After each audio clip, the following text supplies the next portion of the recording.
Aujourd'hui, j'ai fait une erreur en devenant un pédophile présumé. Ce Today I Messed Up s'est en fait produit hier. C'était une journée ensoleillée dans un été scandinave pourri. Mon fils de 5 ans et moi sommes allés jouer sur l'un des terrains de jeu de la ville.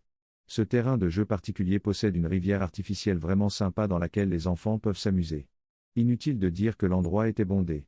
Comme mon fils s'amusait beaucoup avec ses amis, c'était le bon moment pour passer mon appel FaceTime hebdomadaire avec ma mère.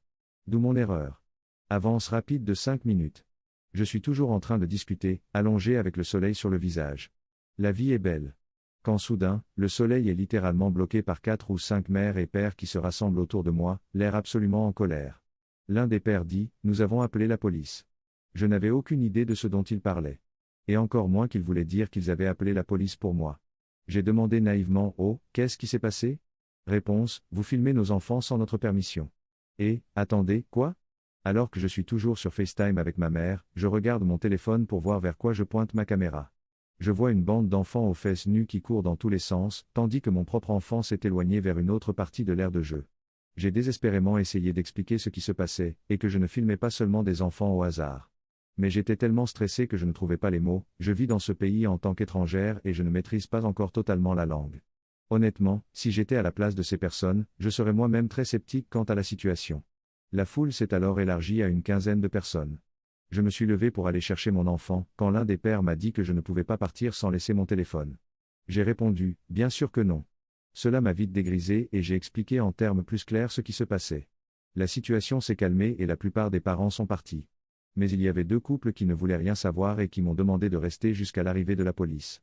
La police a fini par arriver et, heureusement, elle s'est montrée très détendue, elle a presque ri lorsque j'ai expliqué ce qui se passait. Ils m'ont demandé de montrer mon rouleau de caméra qui, bien sûr, n'a rien révélé d'anormal.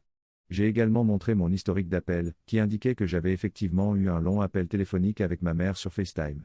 Les couples en colère se sont excusés, ce que j'ai apprécié. Mon fils et moi avons rassemblé nos affaires et sommes immédiatement rentrés chez nous. Sur le chemin du retour, mon fils m'a demandé pourquoi tout le monde voulait voir mes photos. J'ai hâte qu'il soit assez grand pour que je lui raconte cette histoire. Trop long. Je n'ai pas lu, je suis allé au parc aquatique avec mon enfant, j'ai appelé ma mère sur FaceTime et des parents m'ont prise pour une voyeuse filmant leurs enfants nus. Et dit wow, ça a explosé. Il est intéressant de voir les différents points de vue. Je suppose qu'il y a des différences culturelles entre les nations, ce qui est très bien. Je ne juge pas la culture.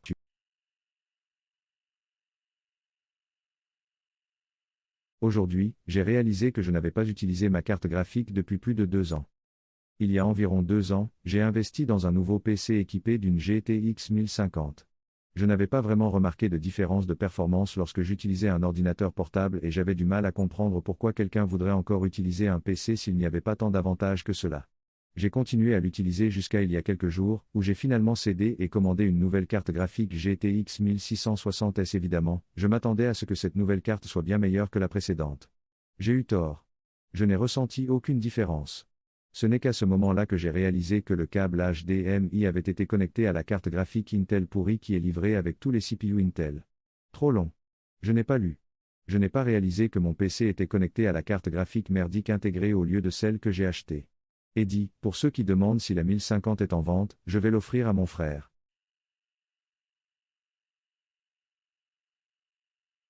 Aujourd'hui, j'ai fait une erreur en investissant $2000 dans une machine géante à tuer les spermatozoïdes. Il y a quelques années, ma femme et moi avons acheté une maison avec un jacuzzi. Nous l'avons apprécié, mais au bout d'un certain temps, il a commencé à poser des problèmes importants et nous avons eu du mal à justifier les frais de réparation. Nous avons donc décidé de le fermer pendant un certain temps. Le Covid a frappé et je me suis dit que le fait d'être isolé et de n'avoir rien d'autre à faire était le meilleur moment pour posséder un jacuzzi en état de marche. J'ai essayé de faire les réparations moi-même, ce qui m'a pris beaucoup de temps et de stress, et j'ai finalement dû faire appel à un professionnel. Le processus a fini par coûter près de $2000. Mais comme nous n'avions pas de budget pour les vacances, nous nous sommes dit que c'était une bonne façon d'utiliser notre argent. Et c'est le cas. Nous avons adoré utiliser le jacuzzi cet hiver. Nous y allons régulièrement pour passer du temps en famille avec nos enfants, qui adorent pouvoir nager un peu, et j'y vais régulièrement seul le soir pour me détendre. Nous avons un parc derrière notre jardin, ce qui en fait un endroit idéal pour se détendre. Grâce à Covid, j'ai pu faire de longs zooms avec des groupes d'amis et j'ai réalisé que je pouvais le faire dans le confort de mon jacuzzi, ce qui a amplifié le plaisir de ces 2 activités. Parallèlement à tout cela, ma femme et moi avons essayé, sans succès, d'avoir un autre bébé. Le grand fou, c'est que nous n'avons à aucun moment pensé au fait que les jacuzzis tuent les spermatozoïdes. Hier soir, alors que nous discutions de nos échecs dans la chambre à coucher, il nous est finalement venu à l'esprit que le jacuzzi pouvait être un problème. J'étais déçu, pensant mince, je suppose qu'il y aura quelques jours par mois où je ne pourrai pas l'utiliser. Mais non. Nous nous sommes renseignés et avons découvert qu'après avoir été bouillis, les spermatozoïdes mettaient 3 mois à renaître ou à faire ce qu'ils devaient faire. Donc, jusqu'à ce que je produise un gagnant, je n'ai plus le droit d'utiliser mon propre jacuzzi que j'ai tant travaillé, et dépensé, à réparer. Il nous a fallu 2 ans pour tomber enceinte de notre précédent enfant. J'espère que celui-ci viendra plus tôt. Trop long. Je n'ai pas lu. J'ai réparé mon jacuzzi, j'ai fait bouillir mes futurs enfants. Deuxième édition, je comprends pourquoi les gens font ça, nous avons consulté des spécialistes de la fertilité, merci. De plus, il semble que le facteur jacuzzi ait un impact de 50% sur les taux de fertilité, ce qui signifie non, ce n'est pas un contrôle des naissances fiable.